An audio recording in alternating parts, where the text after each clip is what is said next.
오늘은 무슨 공부를 하느냐? 여러분들 알고 계실 겁니다. 투표를 했더니 결과가 야, 이게 이렇게 압도적인데? 깨질 줄 몰랐다 나는. 와, 64%. 이렇게 깨질 줄 몰랐는데 금리가 궁금하신가 봐요. 근데 궁금하실만 해요. 제가 준비하다 보니까. 그래서 오늘 여러분들하고 금리와 관련된 금리가 내려온다라고 얘기가 막 돌고 있는 이 시점에 과연 이게 어떻게 영향을 줄까에 대해서 제 소견을 여러분들께 한번 나누는 시간을 갖도록 하겠습니다. 좋습니다. 금리는 그리고 또 그로 인해서 부동산은 어떻게 변화할지를 살펴보게 될 것 같고요. 오늘 시간은 제가 지난번 방송 저 개인적으로 진짜 레전드였다고 생각하거든요. 잘했습니다. 그거 좋습니다. 진짜 중요한 콘텐츠니까 맞아요. 그거 꼭 보셨으면 좋겠고요. 이번 주도 마찬가지로 금리를 중심으로 2023년 12월 말 현재 부동산 시장 분위기와 내년도의 어떤 움직임을 가늠해보는 그런 시간을 가져볼까 합니다. 완벽하게 정리를 해드릴 테니까 잘 끝까지 시청해주시면 감사하겠습니다. 자, 이런 말을 했어요. 금리 인하 시기를 위원들과 논의했다. 처음으로 이런 말을 했습니다. 누가 했느냐? 이 아저씨가. 미국 사람은 정말 관심이 없는데 이 아저씨에 관심이 많았어요. 제가. 누구냐면 이 사람이죠. 이 사람. 이 아저씨 아주 전 세계적으로 모든 투자자들의 이목을 집중시킵니다. 여기로. 요 입으로. 여기서 무슨 말을 하나 를 보는 거죠. 자, 파월이 금리 인하 논의 있었다. 이런 말을 했어요. 진짜 깜짝 놀랐습니다. 이거 보고 정말 깜짝 놀라서 시장이 곧바로 반응을 했고요. 우리나라에서 땡큐 파월 소리가 나옵니다. 네, 하이 파월이 아니고 땡큐 파월 소리가 나오고요. 코스피 오늘도 맑음. 막 이런 기사가 지금 12월 중순 이후로 쏟아져 나오고 있습니다. 이분이 왜 그랬느냐? 금리 인하 시기를 논의했다는 정말 뜻밖의 발언을 했기 때문이죠. 금리를 올리느냐 마느냐 정도가 아니라 언제 내릴까 생각해봤어요 라고 얘기를 한 겁니다. 그러니까 우리나라 주식이 코스피가 오늘도 맑으니까 미국은 어떠겠어요 지금. 미국 주식은 난리 났습니다. 지금 다 기대감 폭발이죠. 부동산도 자연스럽게 많은 분들이 관심을 가지고 계신다. 자, 그럼 일단 들어가기 전에 왜 도대체 이런 얘기가 나온 건지를 한번 살펴보도록 하겠습니다. 자, 뭐 되게 복잡한 게 여러 가지가 있지만 저는 제가 금리를 몇 번 다뤘었잖아요. 물가하고 실업률 요거를 좀 기준으로 봐야 돼요. 왜냐면 물가를 안정시키고 동시에 그 경제 성장을 이끌어주는 걸 목적으로 해서 금리를 조절하는 게 FOMC 연준의 역할이기 때문에 그래서 이것들이 어떻게 되고 있는지를 보겠습니다. 자, 12월 13일 기사인데요. 미국 물가 상승률 둔화세. 벌써 이때 이제 금리 인하 탄력 받나? 막 이런 소리가 나오기 시작합니다. 왜? 이런 기사가 왜 나오냐면 최근에 코로나 이후에 금리를 급하게 올렸죠. 급하게 올리면서 전 세계의 주식과 부동산이 다 가격이 엄청 떨어졌습니다. 그런 일이 생기니까 사람들이 뭘 기대하냐면 제발 금리 좀 그만 올리세요. 금리 제발 좀 내려주세요. 이러고 있었는데 저 아까 그 파월 님께서 무슨 소리 하는 거야. 물가가 지금 이를 난린데 물가 잡기 전에는 그런 소리 하지도 마 이랬었거든요. 그러니까 반대로 얘기하면 물가 상승이 둔화되고 있기 때문에 금리 인하에 대한 기대감을 사람들이 갖기 시작을 했던 겁니다. 근데 이 물가 상승률이 둔화됐어요. 그리고 자, 고용이 뭘 의미할까요? 경기를 의미합니다. 그러니까 실업률이 높으면 여러분 경기가 침체인 거예요? 호황인 거예요? 실업률이 높으면 침체인 거죠. 안 좋으니까 그렇죠. 막 저 감원을 하는 거잖아요. 근데 보세요 여러분. 미국의 11월 고용 증가폭이 20만 건에 달하고 실업률은 0.2%포인트가 하락했대요. 실업률이 떨어졌어. 그럼 경기가 나쁘지 않다는 거잖아요. 그렇죠. 경기가 나쁘지 않은데 물가는 둔화돼. 현재 미국 기준금리 상황이 무려 5%가 넘습니다. 이게 어느 정도냐면요. 여러분, 미국은 기준금리가 제로금리까지 갔었거든요. 제로 언저리까지 갔었단 말이에요. 근데 불과 1년 반 정도 되는 그 짧은 시간에 5%까지 수직 상승을 시킨 거예요. 근데 그렇게 하면서 물가가 잡혔습니다. 물가가 잡히는 게 이제 보이는 거죠. 물가 상승이 점점 둔화되는 겁니다. 그리고 실업률 상승을 우려했어요. 그래서 왜냐면 금리를 올려서 물가를 잡으면서 잡는다는 의미는 경기 침체를 감수하고라도 물가라는 녀석을 싸워서 이기겠다는 거였거든요. 그게 부작용인 거죠. 그래서 실업률 상승 같은 금리 인상의 부작용이 예상 우려가 됐었는데 이것도 사라지는 상황이다. 점점. 이걸 뭐라고 하냐면 연착륙이라고 하죠. 자, 이렇게 스무스 랜딩을 하는 겁니다. 이렇게 서서히 예쁘게 착륙을 하는 거죠. 원하는 대로 되고 있다 이겁니다. 미국에서. 이러니까 금리 인하 언제 하는 게 낫겠어? 이제 자기들끼리 그 FOMC라고 이렇게 동그란 테이블에 앉아서 우리 다음 금리는 어떻게 하는 게 좋겠어? 이렇게 얘기하면은 그쪽에서 저는 올리는 게 낫겠어요. 막 이렇게 미국 사람들 아시죠? 그런 거 서로 회의하거든요.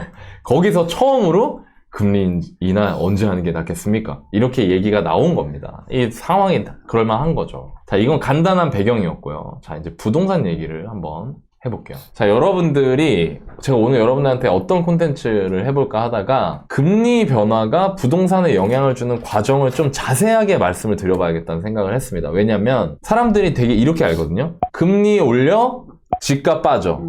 금리 내려 집값 올라. 약간 이렇게 생각해요. 그럼 금리 내리면 바로 오르냐? 금리 올리면 바로 내리냐? 이게 아니거든요. 그 사이에 연결고리가 있어요. 작은 연결고리들이 있습니다.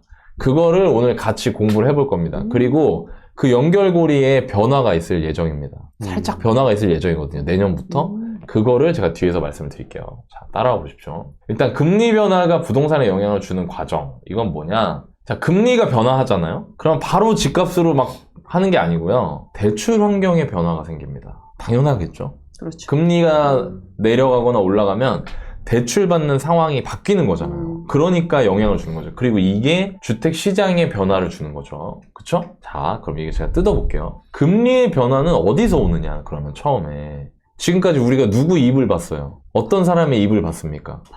파월은 연준 의장이에요. 자, 우리나라는 누구를 보죠? 요즘에 우스갯소리로 인터넷에서 창드래곤이라고 하던데 이창용 총재님. 네, 이창용 총재님의 입을 봅니다. 한국은행 총재죠.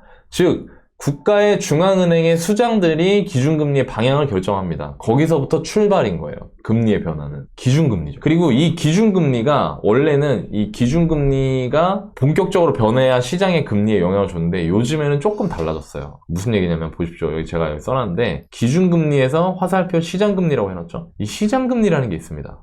이 시장금리는 막 자세하게 얘기하면 복잡하고요. 요렇게만 생각하시면 돼요. 여러분들 요즘에 기사에서 미국 10년물 국채금리, 국고채 10년금리 막 이런 말 들어보신 적 있죠? 그게 바로 우리가 흔히 얘기하는 시장금리의 대표적인 금리입니다. 그건 뭐냐면 미국 국채 10년 만기 금리를 말해요. 그 금리가 시장금리입니다. 시장금리가 뭐냐면 전 세계 금리에 영향을 줘요. 미국 국채 10년물이. 예를 들어서 미국 국채 10년물이 올라가요. 그러면은 사람들이 미국 국채는 안전해요? 안 안전해요? 안전하죠. 완전 대빵 안전하죠. 근데 미국 국채, 내가 뭐 어디 뭐 무슨 예를 들어서 뭐 A라는 나라에서 막 엄청 위험해 보이는데 수익은 4%래. 근데 갑자기 미국 국채 금리가 뭐 금리가 1%대라서 아, 그 위험해서 4% 해야지 막 이러고 고민하고 있는데 갑자기 미국 그 안전한 나라의 국채 금리가 4%라고 하는 거야. 올라가는 거야. 그럼 내가 어떻게 해, 그 돈? 미국 고. 그냥 고지, 미국에. 왜? 리스크가 적으니까. 그죠? 그래서 이게 전 세계 금리에 영향을 많이 줘요. 이게 시장 금리의 시초입니다. 그리고 우리나라도 마찬가지로 시장 금리가 있죠. 대한민국 국채 뭐 10년 물 국채 금리 이런 게 있는 거죠. 근데 요즘 여러분 여기서 첫 번째 포인트가 있는데 기준금리를 옛날에는 기준금리 움직여야 시장 금리에 반영이 됐거든요.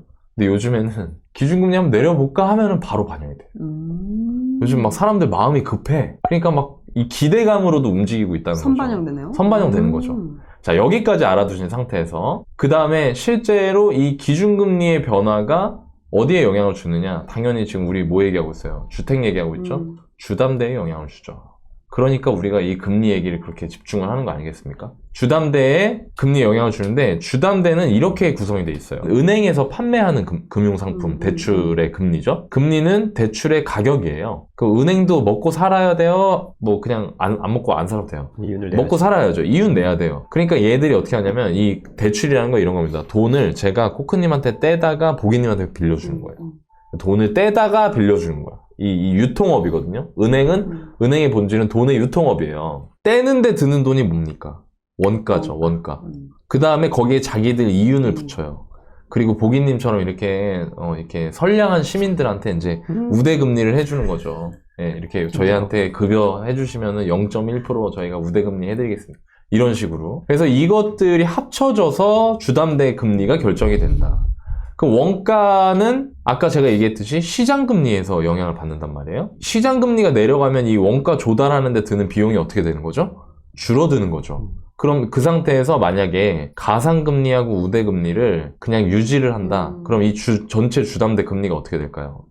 떨어지겠죠. 그쵸? 이런 식으로 가는 겁니다. 자, 그러면 이게 지금 미국의 기준금리가 하락했나요? 일단? 아직 하지 않았죠? 근데 10년물 국채금리가 좀 빠진 거예요. 이 시장금리, 이 분위기가 영향을 준 거죠. 그러니까 어떻게 되느냐? 대출 환경, 이제 대출 환경의 변화로 넘어오는 겁니다. 주담대 금리가 변화하는 거죠, 이제. 그럼 어떻게 되냐면, 하락한 원가, 가상금리와 우대금리가 유지가 되는, 은행의 입장이 유지가 된다고 하면 금리는 낮아진다. 그럼 이게 주택시장에 어떻게 영향을 주느냐? 주담대 금리 하락으로 나타나고요. 이거는 주택 구매력의 변화와 가격의 변화를 이끌어내는 겁니다. 이게 지금 우리가 통상적으로 알고 있는 과정을 제가 한번 쭉 짚어드리는 거예요. 어떻게 영향을 줄까? 이것도 세세하게 한번 들어가 보겠습니다. 자, 금리가 낮아지면 같은 이자를 부담할 때 대출을 더 많이 받을 수 있죠. 맞습니까? 맞습니다. 맞습니다. 그럼 어떻게 되는 거예요? 같은 사람이. 돈이 많아지니까 구매력이 늘어나는 그렇죠. 거죠. 구매력이 늘어나니까 나 이거 원래 못 사는 거였는데 한번 사봐? 수요가 증가를 하는 겁니다. 그 수요가 실제로 그 거래를 하게 되면 어떻게 돼요? 대출액이 확정이 돼서 대출이 나가죠. 그렇죠. 대출액이 어떻게 되는 거죠? 시중에 늘어나는 거죠. 이전보다 더 많은 대출액이 들어왔습니다. 가격이 어떻게 될까요? 올라가는 거죠. 이러니까 많은 사람들이 금리를 내리면 가격이 올라간다라고 생각을 하는 겁니다. 그러면 여기서 정말 이대로 되는 걸까를 보면 되는 거겠죠. 이 현재 시점에 이렇게 일반적인 상황에서 금리의 변화가 주택시장 변화로 연결되는 이 과정 중에 있는 연결고리들에는 어떤 일이 있는지를 한번 살펴보겠습니다. 여기서부터 중요합니다. 잘 들으셔야 돼요. 자, 요거는 제가 좀 전에 말씀을 드렸죠? 그럼 지금 무슨 일이 있느냐? 잠깐만. 아직 내린 건 아니지? 기준금리 내린 건 아니지? 근데 왜 이러지? 왜 시장에 벌써 반응이 오지? 무슨 얘기냐면 여러분, 최근에 주담대 금리가 내려가고 있습니다. 주택담보대출 금리가 내려가고 있어요.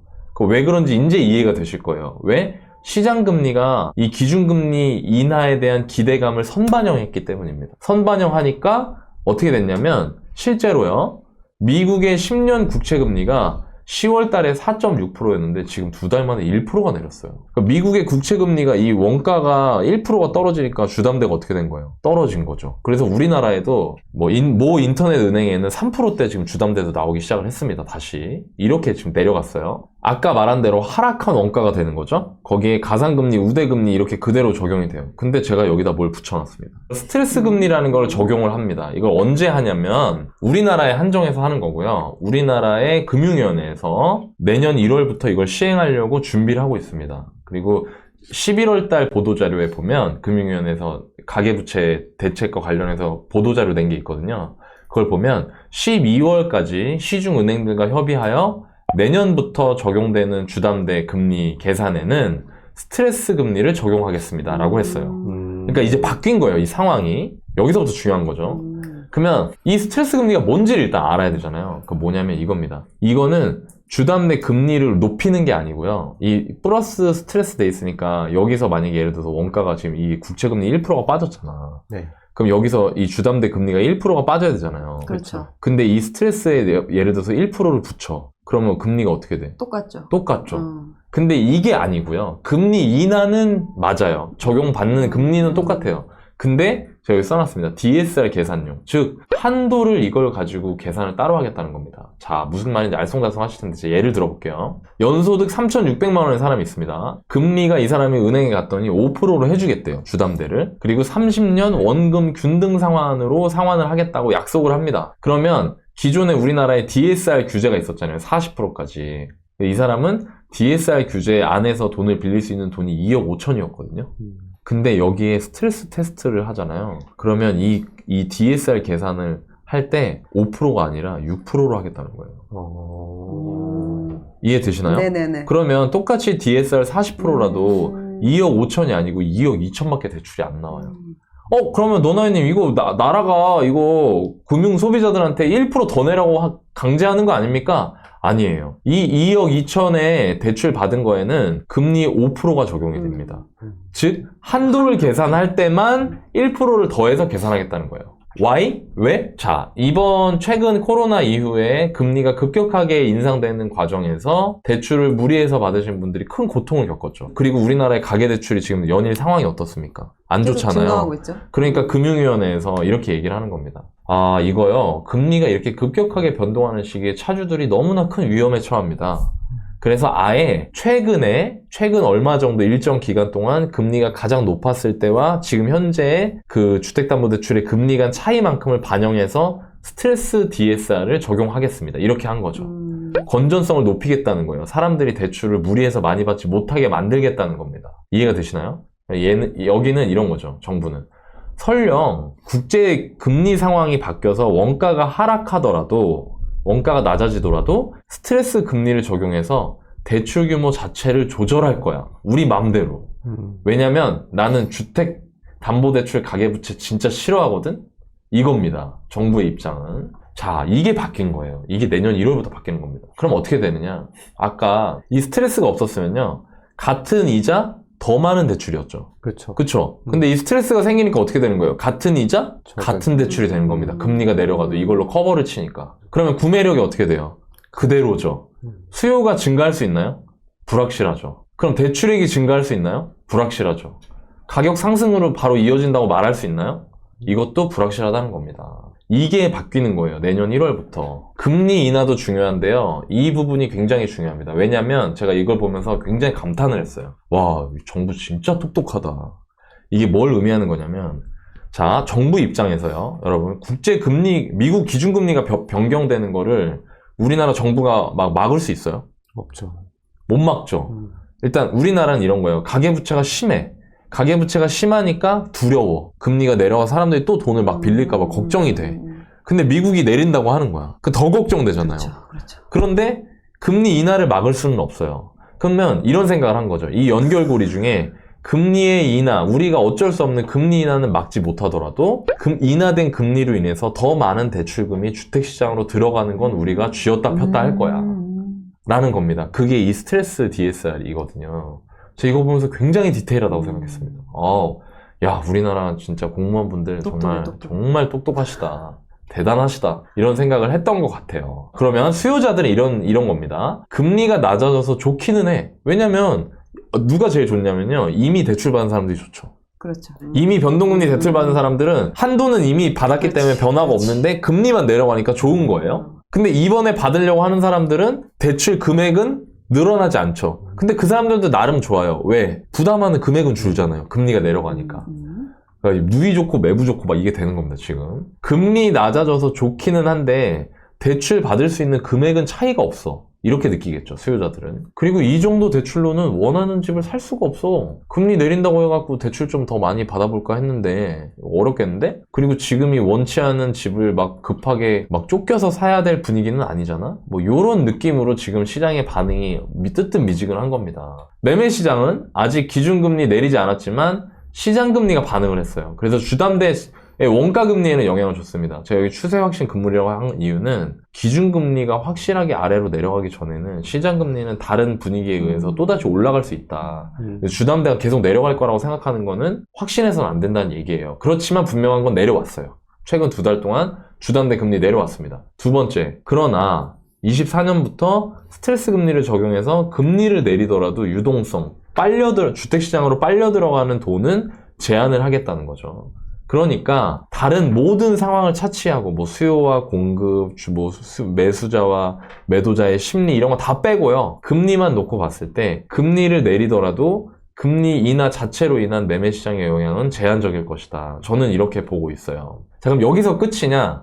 아니죠, 여러분. 대부분 여기까지만 얘기합니다. 매매 시장까지만. 근데 한 가지 더 짚어야 될 게 있어요. 뭘까요? 전세입니다. 전세에도 대출이 있기 때문이죠. 그렇죠? 네, 끝까지 보셔야 됩니다. 되게 중요합니다. 전세편입니다. 전세편. 자, 여기서는 기준금리 똑같고요. 아까는 여기가 주담대였죠. 이제는 뭐예요? 전세대출 금리입니다. 전세대출 금리는 어떻게 정해지느냐? 똑같습니다. 왜? 금융상품이기 때문에. 똑같아요. 이것도 똑같습니다. 아직 기준금리 내린 건 아니야. 그렇지만 시장금리, 국채금리가 내려가면서 이 원가 조달 비용이 낮아지고, 원가 조달 비용이 낮아지니 전세대출 금리가 낮아지는 거죠. 지금 전세대출 금리 낮아졌어요. 전세대출 금리 변화. 하락한 원가 플러스 가산 마이너스 우대. 여기 스트레스 있어요, 없어요? 없어요. 그럼 이 얘기는 뭐예요? 아까 주담대 금리는 스트레스를 통해서 하락되는 부분을 커버를 할 수 있는데, 한도를 막을 수가 있는데, 지금 이거는 그게 있다, 없다? 없다. 그러면 이 얘기는 뭐냐면, 전세대출 금리 같은 경우에는 기준금리가 내려올 때 그 금리 인하분을 그대로 반영할 거라는 겁니다. 주담대와 큰 차이가 있는 거죠. 다만 제가 지지난번 방송에서 전세대출 DSR 얘기를 했잖아요. 정부는 이 전세대출 만약에 여러분들 이제 이 뒤가 대충 그려주실 거 아니에요. 지금까지 들으셨으면. 기준 금리 낮아지면 전세대출 금리 낮아지고 전세대출 금리 낮아진 상태에서 수요자들이 전세로 몰리면 전세 가격이 올라갈 거예요. 그렇죠. 그게 급하게 되는 거를 정부는 제 생각인데 만약에 너무 급하게 전세난이 너무 심해서 막 여론이 안 좋아지고 한다. 그럼 전세대출도 똑같이 DSR 규제를 할 수도 있다 이겁니다. 그렇지만 지금은 안 하고 있다. 정부는 이거죠. 일단 매매 시장부터 컨트롤하고 전세 시장은 전세대출 DSR 같은 거 좀 말을 흘려서 준비를 해보자. 사람들 여론도 좀 보고 이렇게 해보자. 지금 이렇게 하고 있는 겁니다. 그럼 이게 어떻게 영향을 주느냐. 같은 이자 더 많은 대출을 받을 수 있게 되는 거죠. 전세대출은. 금리 인하를 그대로 반영한다는 겁니다. 그럼 구매력이 상승하겠죠? 전세 가격이 만약에 올라간다. 그러면 그거를 따라갈 수 있는 구매력이 생기는 겁니다. 그러면서 대출액이 증가하고 가격의 상승이 가능한 환경이 조성되는 거죠. 수요자들은 이런 겁니다. 지금 집 살 분위기 아니야. 지금 11월 달에 서울 아파트 거래량 2,000개도 안 됐대. 또 거래량이 반토막 났어. 전세대출 금리가 낮아졌어. 가만히 따져보니까 난 집을 안 살 거기 때문에 전세냐 월세냐 고민하고 있는데 금리가 낮아서 월세보다 유리해. 그럼 다음 집은 전세 살면서 관망을 좀 해볼까? 이런 분들이 시장에 굉장히 많다는 거죠. 지금 상황이. 정리해볼게요. 이것도 시장금리 반응에서 전세대출에 영향을 줬고요. 주담대하고 달리 전세대출 자체는 금리 인하 영향을 제한할 만한 장치가 아직 없어요. 스트레스 DSR 이런 게 없는 겁니다. 그리고 이게 서울의 착공 물량 감소 등하고 맞물려서 전세 시장이 상승할 가능성이 존재하게 되는 겁니다. 이제 속도에 따라서 정책이 등장할 수 있어요. 만약에 전세 시장이 너무 가파르게 전세가가 올라간다, 만약에 우려했던 대로, 그러면 정부에서 또 전세대출 DSR 규제 같은 걸 꺼내들 수도 있다. 그러나 지금은 없고 전세 시장이 상승할 수 있는 환경이 지금 점점 조성되고 있는 겁니다. 지난주에 했던 수요 공급과 마찬가지로 여러 가지가 물리고 있는 거죠. 저는요, 여러분, 지난주하고 이번 주 방송만 보시면 되게 많은 부분을 읽으실 수 있을 거라 생각해요, 여러분들이. 정리해볼게요. 매매는 아직 기준금리 인하된 거 아니야. 그렇지만 시장금리가 빨리 반영이 됐고 제한장치가 있어. 근데 또 그래 논하기가 애매해요. 전세는 상승 가능한 환경으로 점점 가고 있다. 자, 그러면 이제 또 여러분들이 뭐 해야 되는지를 제가 말씀을 좀 드리면서 마무리를 해볼까 합니다. 자, 금리 인하 됐어요? 여러분? 아직 안 됐죠. 네. 경고망동할 필요 없습니다. 너나이님 시장금리 내려갔다면서요? 근데 시장금리는 금리 인하에 대한 기대감을 반영해서 선반영된 거예요. 그럼 반대로요, 만약에 사람들이 지금 뭘 기대하고 있냐면 파월이 내년 하반기쯤 내리지 않을까? 한국은행 내년 하반기쯤 내리지 않을까? 지금 이거 반영된 거거든요. 근데 만약에 내년 하반기 안 내리면 어떡해? 다시 올라갈 수도 있지. 그럼 다시 올라가죠. 그러니까 이거는 여러분들 기준금리의 인하가 확실한 거예요. 기준금리 인하가 전체적 시장금리 레벨을 내리는 가장 확실한 길이기 때문에 아직까지 기준금리 인하가 된 게 아니라는 거를 절대 잊지 마십시오. 경거망동하실 필요 없습니다. 두 번째, 지금부터의 금리 인상 인하는 민감하게 받아들이지 말고, 이거는 솔직히 지금 집 갖고 계신 분들한테 좀 드리고 싶은 얘기인데요. 30년 만기 변동금리로 대출 받잖아요. 요즘에 40년으로 받잖아.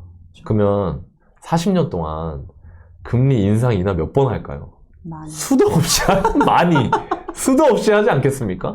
언제까지 이거 갖고 막 일희일비 하면서 그 집값 떨어지면 어떡하지, 오르면 어떡하지, 이런 거를 하냐 이거예요. 굳이 그러실 필요 없어요. 네.